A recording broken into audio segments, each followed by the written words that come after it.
Welcome to the Pretty Focused podcast, where we help food photographers build thriving careers working with food bloggers.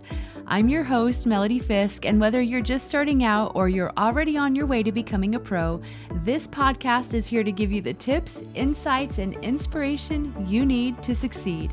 In each episode, we'll dive into the world of food blog photography, covering everything from mastering your craft to building a business that works for you.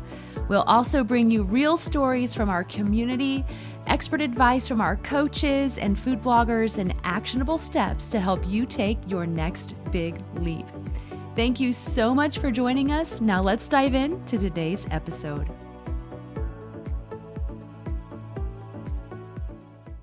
Hey, welcome to the very first episode of the Coach's Corner on the Pretty Focused podcast. In this series, we're going to dive deep into the insights and experiences of our Pretty Focused coaches. They are not only guiding our students to success, but they are also building their own thriving food photography business. And in this episode, we are tackling a topic that I think all of us struggle with at one point in time, and that is imposter syndrome. Our coaches are going to be really opening up and sharing their experiences with imposter syndrome and how they overcome. So let's dive in. All right, guys, can you recall a specific moment when you felt like an imposter? 2018. Tell me about it. That was the year that I actually enrolled in the course, and I didn't enroll myself. I was actually enrolled by my husband because I was afraid of failure. I was afraid that I didn't have what it would take. And so for me, that moment of like, do I really belong here was so heavy. It probably could have paralyzed me if somebody hadn't pushed me off the cliff. And look at you 6 years later now, right? Mhm. Yeah. Are you so glad you took that leap? I'm so glad he shoved me off the edge. Yes. Yeah, he just shoved you. There was no push, no like nudge. It was a full on shove. Mhm. I love that. What else, you guys? Can you recall specific moments when you have struggled with imposter syndrome? Anytime I post recipes for sale, even even 2.5 years later, especially since this year I haven't been as on the ball with posting recipes for personal reasons, but I just get that nervous, like, oh my gosh, are they actually going to like these recipes? Are they going to sell? Am I going to have to like go back to waiting tables or working as an admin assistant? And then everything's fine. Even if they don't sell, like I'm like, all right, what's next? And getting that excitement for next week's recipes. And then I get scared again. It's just a never ending cycle for me. Just a never ending cycle. Even though the evidence would show you have sold out every time you post it, or almost every time. Almost every time. Yeah. Like I sell at least one. And then I don't know. It's just a never ending cycle. Oh my goodness. Anybody else have any thoughts on that? I do. I agree with Lauren when I started in 2018, but it's funny. I feel like I've had more of it now, 6 years later, because not that I'm in a rut, but you kind of get comfortable and used to where you are. And then you see new students, grads who are really killing it. And you're like, dang, it makes you evaluate. It's made me evaluate my work. Like, shoot, I need to up my game and just I think it'll be a lifetime of a struggle to look at others' work and compare. So That's crazy. That's crazy insight. I don't think our students are going to expect to hear that from you, Redonda. And you're saying 6 years later how you feel like you have more imposter syndrome than you did when you started. That's crazy. Wow. Well, Stephanie and Lindsay, I know that you were both ready to talk. So Stephanie, why don't you go first? Okay, so we had just went on a amazing coaches retreat where we got to meet all of these amazing other coaches who have been in the industry. And one of the coaches was showing me her amazing photos, and her work is just different than mine. But as I'm looking at it, I'm going, oh God, my work looks like crud. Like, oh, this is awful. And then later on that day, she's like, oh, you are really good at drinks photography. And it was just like, oh, okay, like my stuff isn't crud. But your brain just sees something different and you're just like, oh, I don't want to show off mine. I think what is going to be so interesting about this as we dive in is that we're going to find that everybody struggles with it. We don't want to talk about it though. We don't want to admit that we have imposter syndrome, or we don't want to admit those insecurities or talk about them, but honestly talking about them, I think, kind of helps us work past it. So what about you, Lindsay?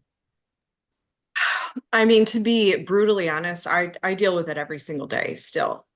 All these years later, I still I feel like I'm faking it, fake it till you make it. Like I haven't made it yet and I'm still faking it. I still feel like that.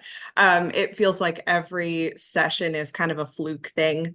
I can rein it in, and kind of talk myself back down. But so one specific time though, I was contacted by a blogger who herself is a very accomplished photographer. She's been published in cooking magazines and she does beautiful work and has a gorgeous portfolio.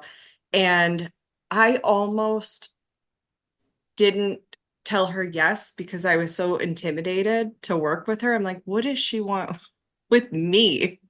That was the worst case of that I've ever felt. But I did it. I just did it scared, like you tell us to.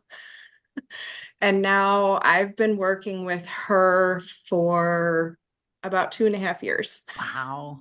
Oh my So it gosh. actually started out as a temporary relationship just to help her when she was going through something.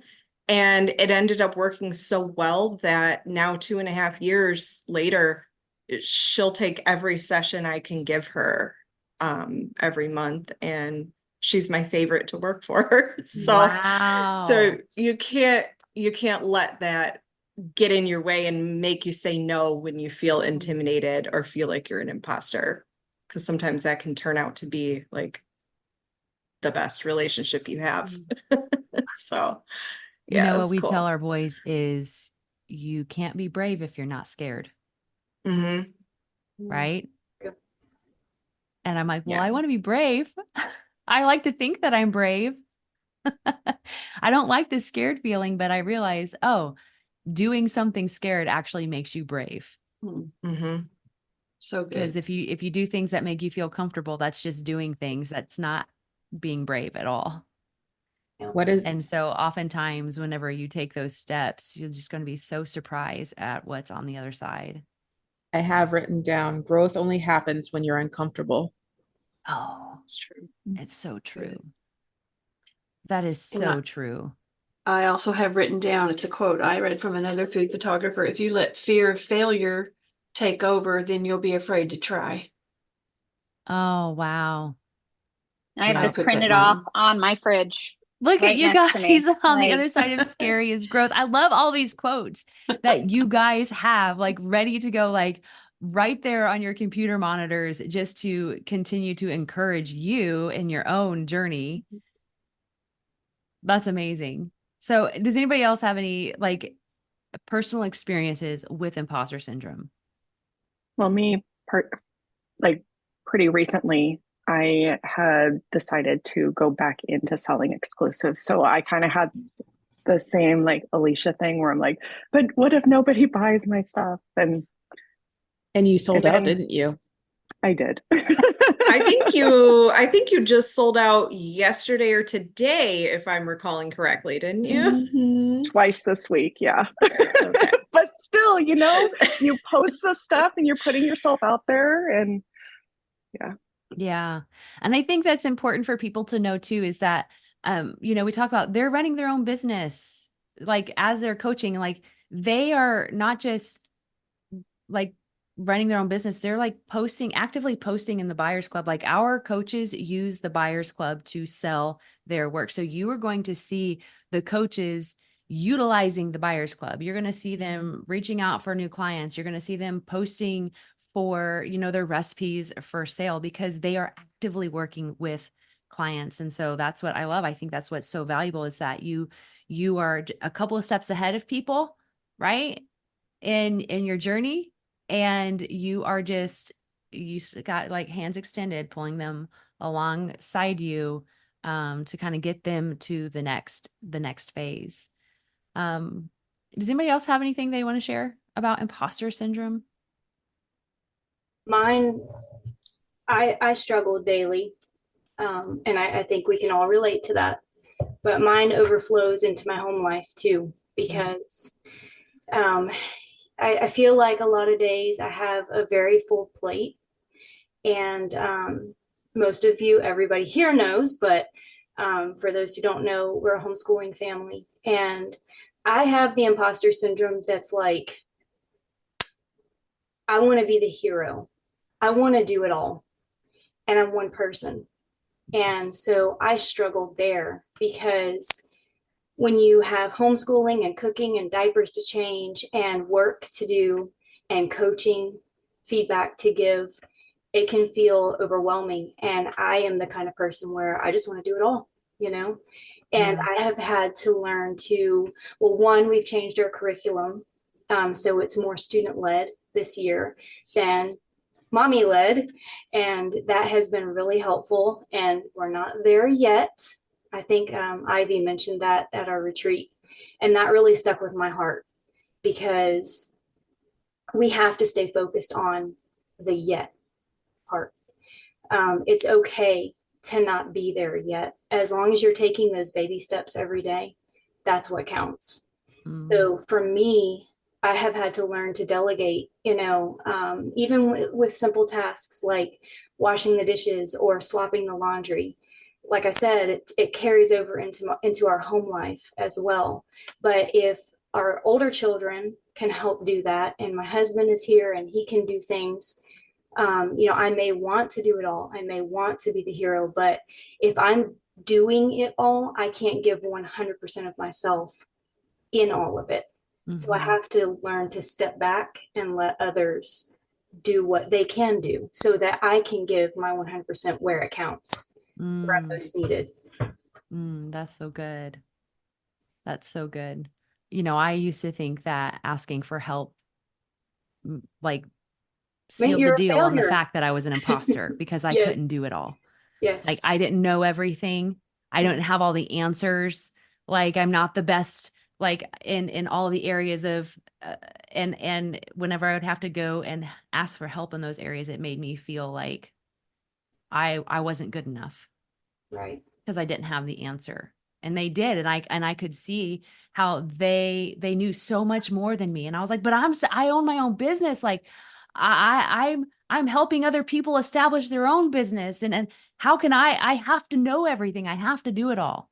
And I have just really realized that it's actually a strength to let other people work within their strengths. That actually what makes you a leader is raising people up or finding people who work within their strengths, which just so happen to be your weakness. Cause that's what we do, is that I was comparing my weakness against their strength. Not that it was a weakness, but that it was just just not my strongest area. I can operate it in it if I have to, but that's not my greatest strength, And so once I fully realized that it was okay to let go of some of that, like, I was like, look at all of the things I'm getting done is because I'm delegating, and look at how much more people around me are fulfilled because they are working within their strengths and I'm working within mine. So I love that, Amber. We often don't think of imposter syndrome, I think, maybe in that way, but I think that's so true, that you can't do everything, and we try to do everything, and that is going to make us feel like we're failing. Right. Because we weren't meant to do everything, right? Right.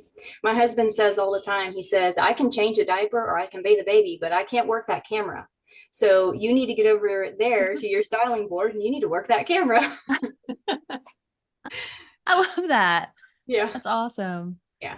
We tried to have we talk about mindset and the way you use your words, and it's still a standing joke with my adult children when I would say, I'll let you unload the dishwasher. instead of you need to, or you will, or this is your job. So it was a privilege, and now they know better. But let them help. Yeah.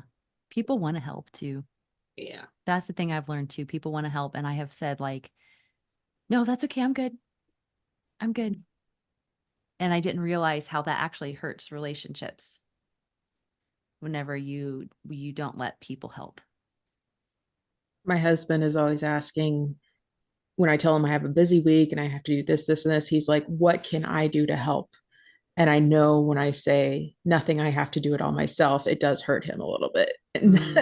So I've been trying to be like, okay, because I really don't want to be like, well, you have to do the dishes a million times, because like Amber, he won't touch my camera. He's afraid of my camera. So I can do that and I can write the recipes, but I'm trying to let go and be like, okay, he can do some of the housework for once, Mm-hmm. Yeah, for sure. What about you, Nikki? I've definitely run into it in a lot of professional settings. I remember I took this one job and I honestly just didn't feel like I was prepared for it. I was just out of school again, and I was working with chefs that have had famous restaurants, and they just were so far above my skill level. And the interview was a practical. So I had to go in there and actually show them what I knew how to do. Thank God, a week before that, he had told me that the interview was going to be structured that way. So in order to help kind of get over myself, anything that I felt like I was lacking in skill, I went out and I practiced. I had to fillet whole fish. I hadn't done that in probably 10 years. So I went to the market and I got myself 3 fish and I sat there and I practiced. So I think that's another thing that really helps me is when I'm noticing that I'm feeling like I'm not up to the task, like what is it that I'm really feeling not great about, and going in there and focusing on that skill to maybe bring it up to a level where I do feel good about it. So I think that's also a great way for people to go, is just trying to dive a little bit deeper and maybe bring up the skill set, and then you will kind of lose that imposter syndrome a little bit, knowing that you can do it. Yeah, that's so good. That's so good. Because that was actually the next question, Nikki, is what strategies, like what do you do to overcome those feelings? How do you do it? How do we get past it? Lots of positive attitude and good self-talk. Seriously. I think a good thing in the space that we're in the field that we're in, is to look back at where you started. That's always a good, I do that a lot with students. I'm like, I'll go back in the course and pull up like their very first session when they're feeling kind of defeated. And I'm like, look at where you started. Look at how much growth you've had. And I think that can be a big confidence booster to give other people, or to give yourself, is just look at how far you've come, Yeah. Because practice doesn't make perfect, but you gotta keep going, and you have to give yourself credit where it's due and look back. That's so good. We kind of talked through imposter syndrome within our grad circle last week. And I shared that very same thing with them. Like, go print out your photos, your very first photo. Like, there's a reason why I have printed photos, and it's not just for decoration. It's like, it's a reminder, right? It is a visual reminder of where I am. So if you guys have not printed pictures yet, oh my gosh, do it. Not just for artwork, but just it just brings a sense of pride to what you have accomplished. And so you guys don't want to see my before photo. Maybe one day I will be brave enough to share it. Yes, we do. We do want to see it. Okay. I'll have to share it at some point. It is, I mean, ooh, they were not good.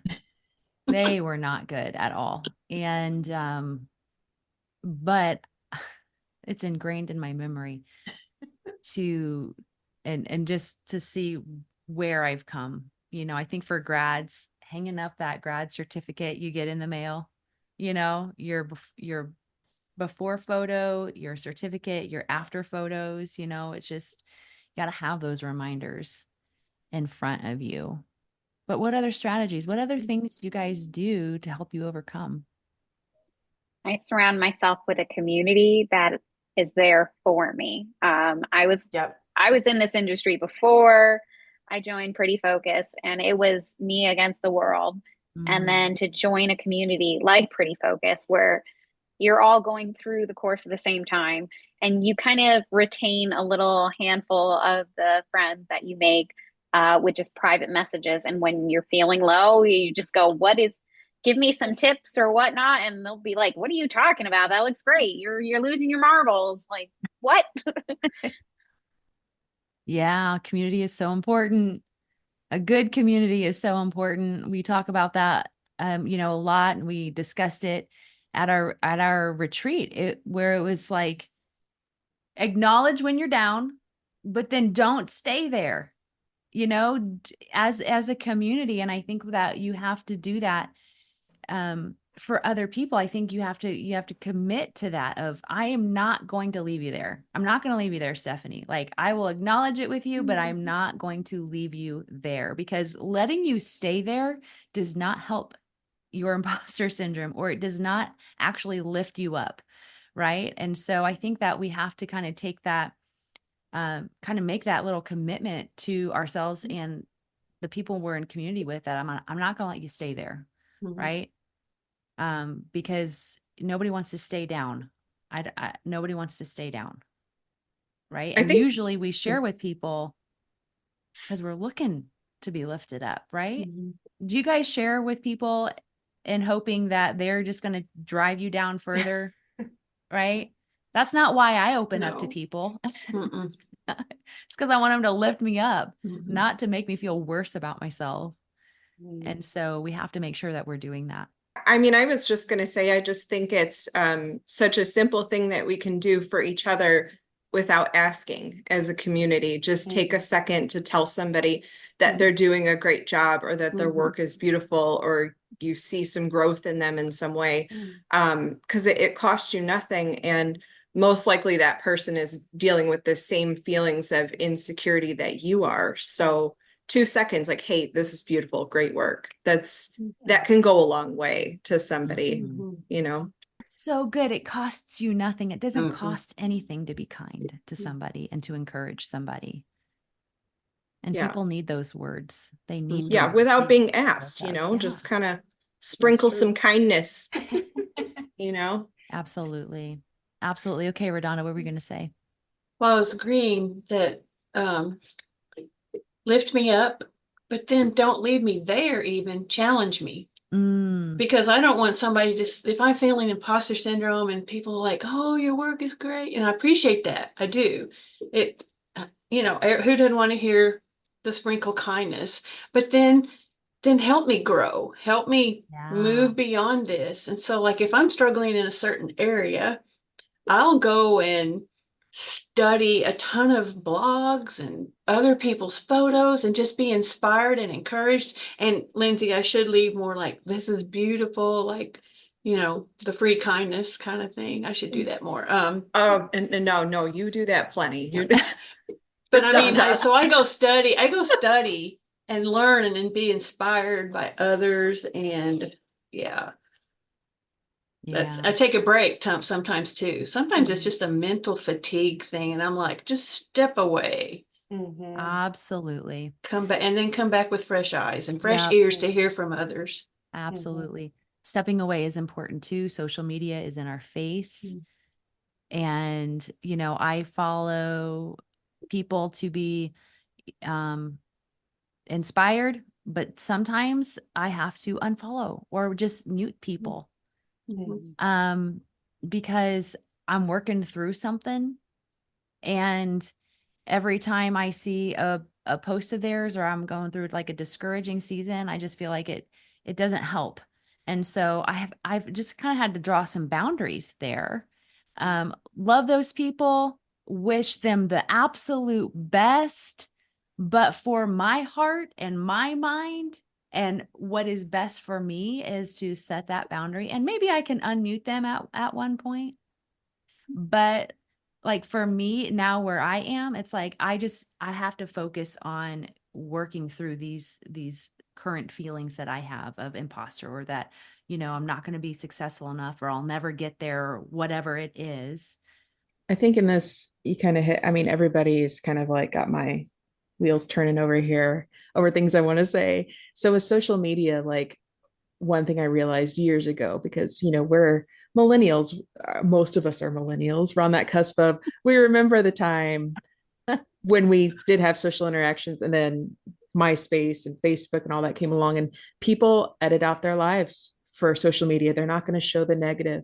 And so that does make us feel like imposters. And for me, going to this coaches retreat a couple of weeks ago and connecting, and not only just having people lift you up, but realizing I'm not alone in the feelings like of imposter syndrome, that meeting people who I've looked up to for the last few years and hearing that they think the same insecurities that I do helped me. I was like, oh my gosh, I'm not alone.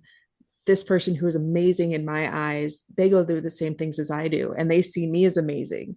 And so I think that part of community helps me lift me up, and then we can encourage each other and lift everybody up together. So, I mean, that's the thing with social media, is like, because our job is isolating and we are on social media all the time, it is hard to just shut it off and be like, I'm not going to listen to the negativity. I'm not going to believe everything in their life is all roses and sunshine, because that's not my life. So I think that's how I wanted to kind of tie everything together. Yeah, no, I think that's so good, Alicia. It's so good. So I like to I can spiral really quickly when it comes to imposter syndrome. So I like to remove myself from the situation where you guys, it's a form of unplugging, but I will just go run and try to clear my head, because once I'm focusing on something else, the spiraling stops. And then I am done. And I'm like, okay, really, like I'm able to come back to earth and be realistic with my mindset. But what if we don't run? Well, you don't have to run. You can walk. Just a matter of like changing the scenery, you like, I know I'm a little like different, where I'll just like go exercise for an hour or two. I wish I was like that. I do enjoy walks though. I do enjoy walks. I think just like going around the block for 10 to 15 minutes can do a lot to reset the mind. Yeah, absolutely. I mean, now I have lights up in my studio, and I've got like these daylight blocking curtains, and it can be brutal under the lights. And I know, as you guys know that, because you guys use artificial light too. So you don't necessarily have all the daylight around. And it's like, I just need to see the sun. I just need to see the sun. I need to go soak it up. And that definitely helps for sure. I was just going to say, I like to do Target refreshes. Just go walk around Target, get in my car, get my sunshine in the car, and then just walk around Target. Can you just walk around Target? I don't think that's possible. Of course not. No. No. Of course not. Prop shop. Oh my gosh, that's too funny. Yeah. You know what? Maybe I should do that this afternoon. Go get some Starbies. Go walk around Target. Let's all do it. Target. Let's all do that today. It's self-care. Send selfies to each other. Yeah. All right. So we've talked about some coping strategies and how important it is to have a support system. How do you reframe those thoughts, though? How can we fix those thoughts? Because we can have coping strategies and we can have a really great community, but what can we do to really fix those thoughts? Focusing on the things that you are proud of and the things that you know that you do well. And seeing, like maybe when you did this one thing, there was a time when you didn't feel like you could do it, but look what you have accomplished. And, you know, kind of like Lindsay was saying, go back and look at where you started and where you're at. And yeah, just trying to focus on the things in your life that did go right, the things that you did accomplish, the things that you feel great about. And knowing that this can also be that. Yes. And celebrating it too, right? That's what we did. That's what we needed to do. And when we went to Disney World, is we just needed to celebrate, and we celebrated. We celebrated. We laughed, we cried, we cheered, we danced, we did so much. You know, it was such a happy week, and it was, I think, so good. Not that everybody has to go to Disney World every time. I mean, if you can, that go for it, you know, but just kind Not of today, they're closed. Yeah, I know. Just taking a minute to remembering and acknowledging, but then making sure you're celebrating the accomplishments too. Celebration is a discipline for sure. But what are some other things that we can do to reframe those thoughts, to fix those thoughts permanently, Lauren? It's important to be really kind and gentle with yourself. I think that the ability to reframe a thought is a learned skill. So even if today you can't just automatically do that for yourself at every turn, it's a muscle that you can build up over time. And it's something that you can start very small with and just practice and be kind of consistent with yourself. This is something that is kind of like a form of loving yourself well. And if you're not able to do that for yourself naturally, this is where you really can begin to lean into the authentic people around you. So sometimes if you don't know yourself well enough, you doubt yourself. And if you surround yourself with people who you allow to know you and know you well, they can speak that truth into you. And then you can begin to practice just what they're giving to you, but begin to do it for yourself. And I think that is something that does not happen overnight. And it really has to be practiced and kind of consistently over a long period of time.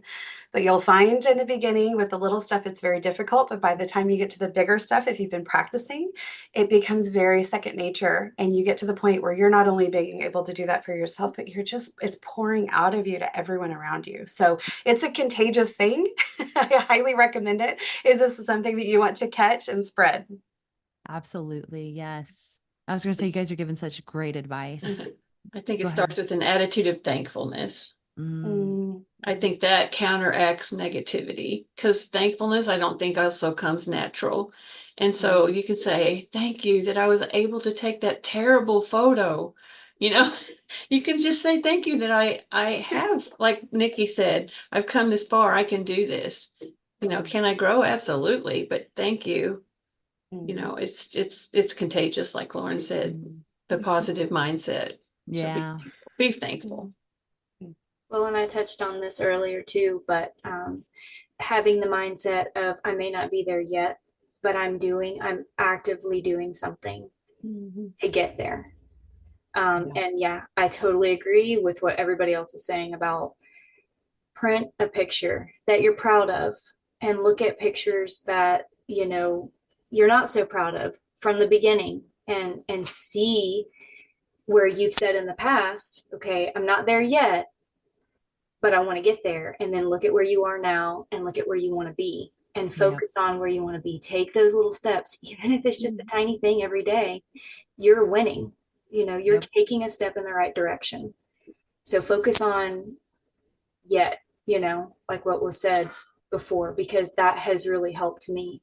Yeah. Yeah. That one little word, I'm not there yet. That was really impressed on my heart. Yeah. You know, I think it's also important. This is something that Lauren went on a deep dive with us at the retreat. And, you know, we've talked with the grads inside the grad circle about this, but is looking for the evidence, looking for the evidence that supports the imposter syndrome. Like, that's what I was saying. Like, you know, there's evidence that supports that that I am never going to be successful because they're successful. And that means they've taken it all. I think we think that they've taken all this success. There's none left for me. That is the only evidence I have to point to the fact that I'm an imposter or that I will never be successful, right? Or as successful as I want to be, But if I take a look at the contrary, right? If I take a look at the exact opposite and start to look at, like Nikki has said, all of the things that points to the fact that I am successful, that I'm already, successful, and that I can already do this. So like Alicia and, Jen posting your exclusives, and you're thinking, this is it. This is the last recipe. Who knows? This is going to be the last time I ever post, Are they going to sell? And if you start to actually look at the evidence and the history to show that the exact opposite is true, right? You can really start to reframe the thought when you start to challenge the belief about being an imposter. Challenge the belief you're not going to sell out. Challenge the belief you're not going to be successful. Challenge the belief, right? With real evidence. The evidence that I point to that I'm not going to be successful is because somebody else is successful. That makes no sense. Your evidence list needs to be louder than your illogical fears list. Yeah. You got me thinking. So like 6 years ago, traveling to a different country was not a thing. Like I thought it was something we could never accomplish. And this is all focused for Pretty Focus, but I was just thinking, because right next to me is a portrait of my husband and I in Paris with the Eiffel Tower in the background. And it's above our TV. So, and every now and then my husband will look up that and be like, hey, we did that. We went there. And, now 6 years later, I've been to 7 different countries in Europe. And like, so when you do put your mind to it, and then we did do little photo shoots in some of the different countries, and we have them up, and I just realized, like, that's my evidence. I can do these things that I thought I thought I didn't deserve, or I thought I wasn't capable of doing. Wow. And yet I have that evidence literally surrounding me right now. And that can help with Pretty Focus and think, okay, well, I was able to do that. I was able to go to Amsterdam by myself. So why can't getting in the kitchen and making a recipe and taking pictures should be a walk in the park. So I think that kind of helps me too. Did that make anybody else get a little choked up, or was it just me? I love that. Don't, or I will cry. You saw how many times I cried. That's amazing. I love that. I was scrolling Instagram the other day, and I was just mindlessly scrolling, like you talk about, Melody. And I stopped on a photo. I'm like, wow, that's pretty. I'm like, wait, I took that. I did not remember. It's been a little bit. I'm like, oh my gosh, I took that. So good. Was it on a client's page?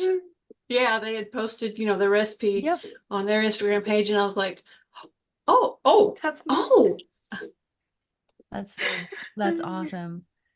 Alicia, I think that's so great. You're like, there's evidence all around.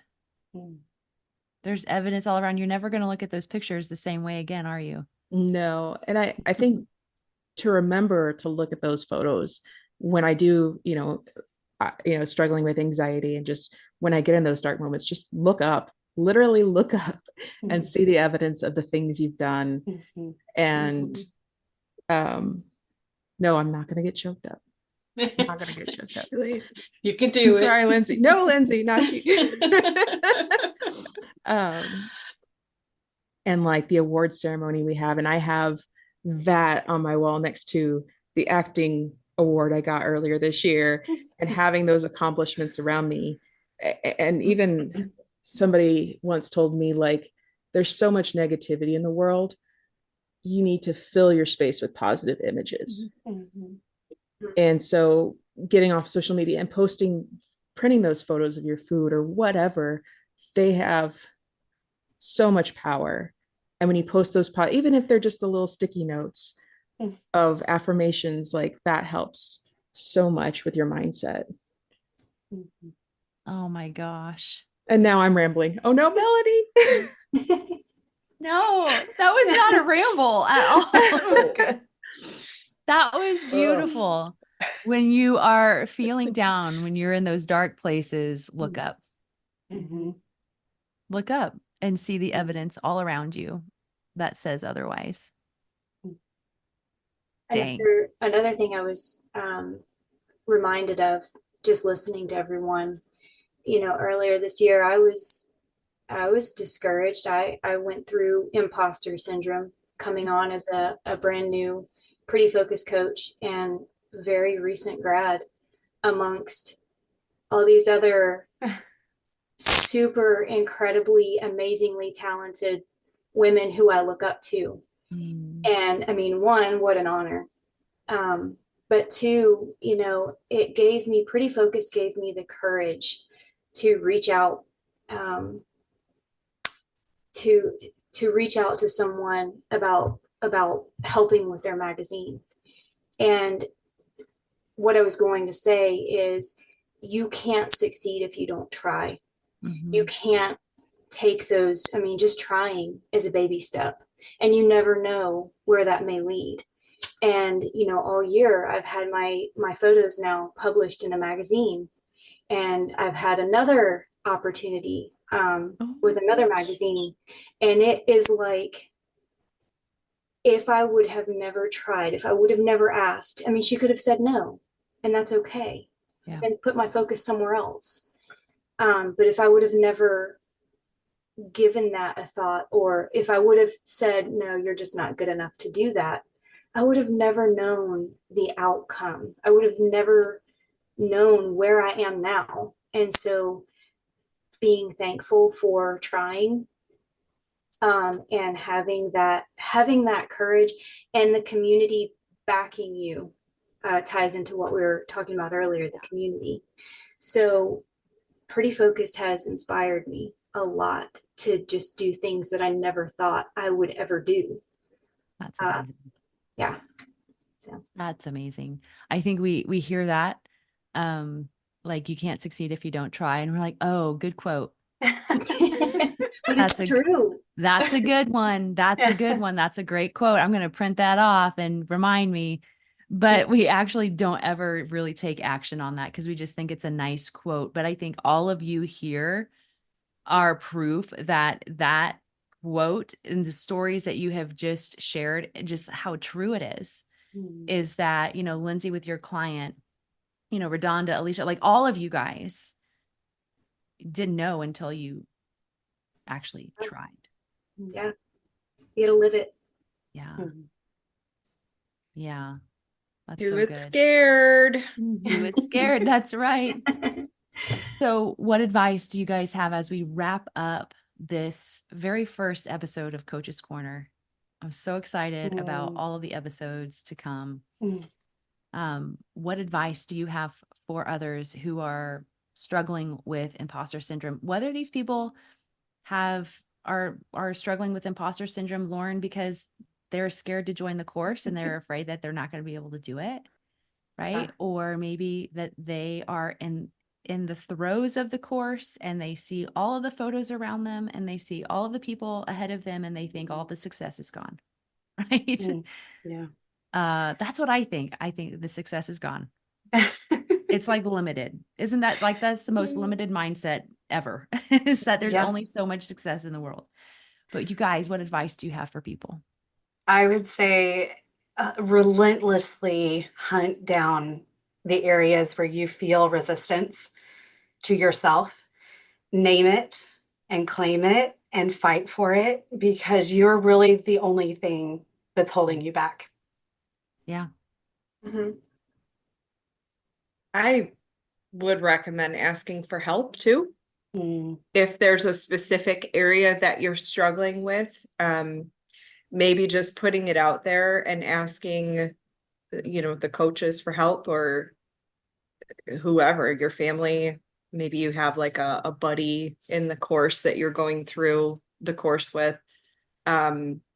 Just ask for help and just put your heart out there and get the support. And then that can help bring you back down to earth real quick. Yes, When absolutely. somebody's like, no, you're not struggling with that. You're good to go. Yeah, the community is pretty awesome. Yes. Yes, it is.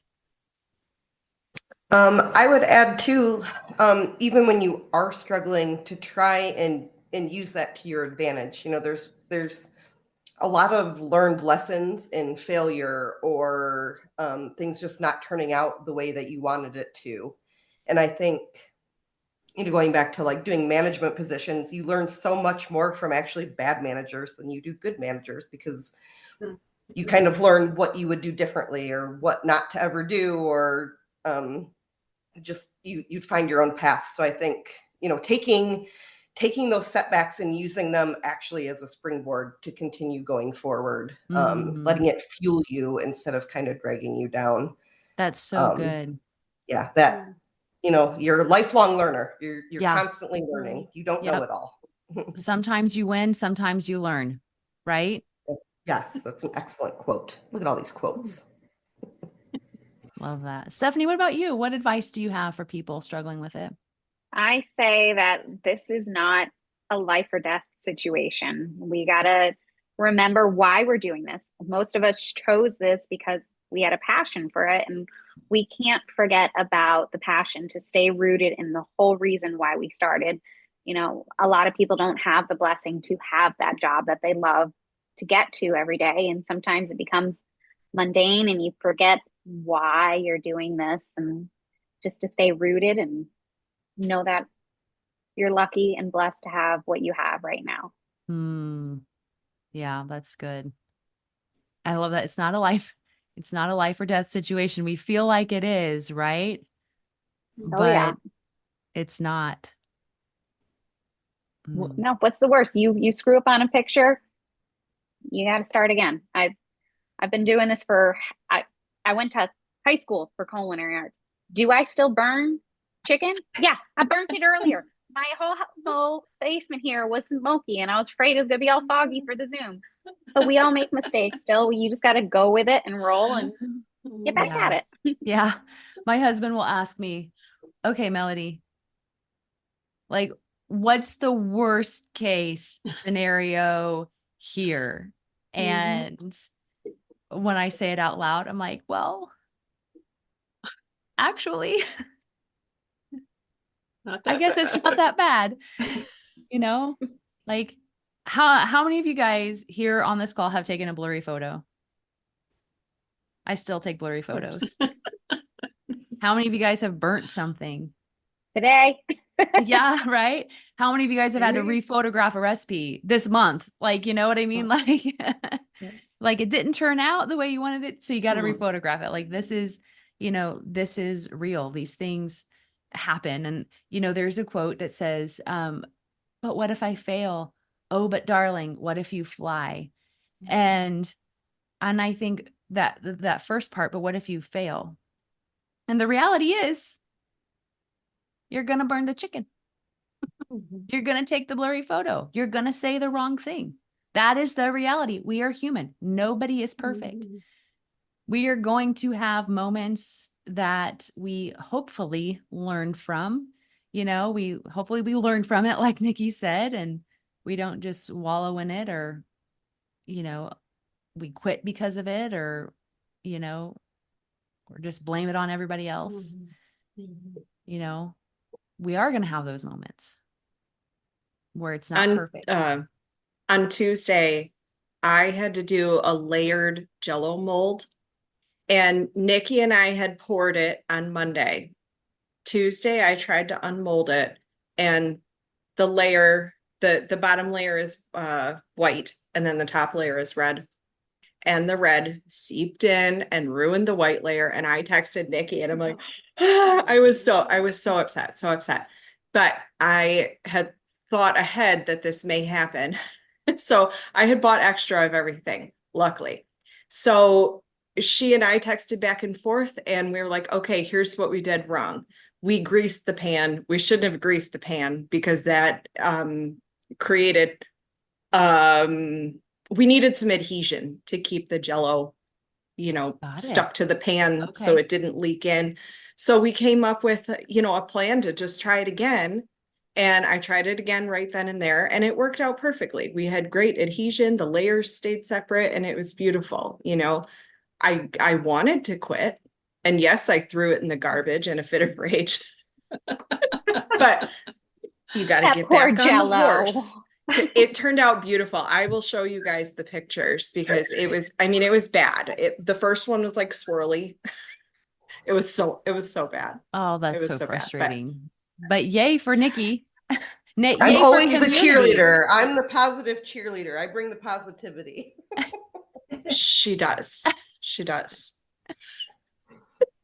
so great. I love seeing that you're human too, Lindsay, and you actually do make mistakes. My clients never know about the mistakes, though. They don't. They don't need, like Nikki and I say all the time when we're working together, they do not need to know how the sausage is made. We keep all that under wraps. Love that. I love that so much. Yeah. Get back on the horse. Keep going. That's right. This, there's going to be times where you literally, Lindsay, fall off the horse and you just got back on a horse. So Lindsay has a real life story, not a cliche story of this happening. And she's literally back on the horse. And so you're going to have those moments, but the thing is to keep going, keep persevering, because when you persevere, that's when true character is developed, when you persevere through those things. And you do it scared. So does anybody else have anything else that they want to say? One thing I mentioned on the retreat, and I'm like spreading this around because I want it to become a thing. My director of a show I did in the spring, she said, there's no such thing as safe places, just brave places. And I think I mentioned this on the retreat. Yes. And changing that, because safe space is, I don't know, for me, it's like, oh, but I'm still scared. No, it's a brave space. So you go in and you have to be brave to even post in Pretty Focus. And we have such a great community, and to have that brave space, and even to find those people that you can say like things that you wouldn't normally say to everybody, but the people that you can trust. And so finding that brave space, which I think is exactly what Pretty Focus is. And I know there's that imposter syndrome for posting your first recipe. Like, it's nerve-wracking for everybody. But just showing up and doing it scared and just doing it, it's really not as bad as you think it's going to be. And everybody's going to cheer you on and support you and lift you up and show you so much love. That's so good. We've all needed that. And so I think I've heard all of you say it. I know that I feel it at the core of my being. It's too good to keep to ourselves. So as we pour back into the community, it's not a job. It's a way to pay it forward. We know what this has meant for each of us personally. We've seen it in each other's lives and how incredible it is. So when new students come in, we jump at the opportunity to help them through, to be their loudest cheering section so that they can begin to believe that they can do it too. Because on the other side, we know that our greatest success is when we are all doing well. Yes. And emphasizing that all the coaches have been through the course too. Sometimes I don't know if they realize that, like, no, we were there. We were right there with you with that first homework assignment all the way through portfolio. Even if things have changed a little bit, it's still, we feel you through the however many miles through the computer we actually are. We feel that fear of posting your first recipe. So we understand. Yep. Yeah. You guys come from a place of knowing, like, you know. And we also know what's on the other side and how amazing it is. And we want to make sure that everybody is ready to experience the greatness on the other side too. Mm-hmm. Guys, this is so I great. love it here. I took a picture of you guys because y'all are such an inspiration. Oh, Such a great community. I love Coming it. from like the queen of inspiration and building people up, it's like. Well, I don't know about the queen, but when you, but thank you. Thank you. Yeah, you need to grow. When you have the attitude of thankfulness, and then like Melody says, celebrate it, that just, even if you fake it, a beginning, it eventually begins to be like celebrating others and encouraging others seeps back to yourself too. So don't take things personal when you're being helped and confronted with, let's reframe that mindset. It's to help you learn and grow, and it's done in love, and absolutely. Absolutely. Well, you guys, that's a wrap on the very first episode of Coach's Corner here on the Pretty Focused podcast. We hope that you found the insights and stories shared by our coaches helpful, as they have opened up with their own stories about imposter syndrome. You know, it's something that we all face, but we don't often talk about it because we're afraid, as Alicia said, that we are the only ones. But we are here to tell you, you are not alone in this feeling. Being an imposter or feeling like an imposter. Nobody here's an imposter. Okay. Feeling like an imposter doesn't mean that you aren't capable. Okay. It's a sign that you're pushing yourself into new and exciting growth. That's what that is. Okay. So if you're struggling with imposter syndrome or you need support, you know what? You're not alone. Our coaches are here to help. They're here to help guide you, just as they have done for so many other people. So thank you guys for tuning in. We look forward to having you back for our next episode. Until then, keep pushing forward, trust your journey, and remember, you've got this. Hey, thanks for tuning in to this episode of the Pretty Focused podcast. I hope the conversation inspired you to take your food photography journey to the next level. If you're ready to turn your passion into a career, now is the time. Join our free Pretty Focused roadmap, where we show you everything you need to know about starting a food photography business. And if you're a food blogger looking to elevate your content, you can hire one of our talented Pretty Focused graduates. They're trained, experienced, and ready to help you take your food photography to the next level. Just check out our Buyers Club and grad directory linked in the show notes. Make sure to subscribe so you never miss an episode, and leave a review to help us reach more listeners just like you. Until next time, keep creating and pushing toward your goals. You've got this.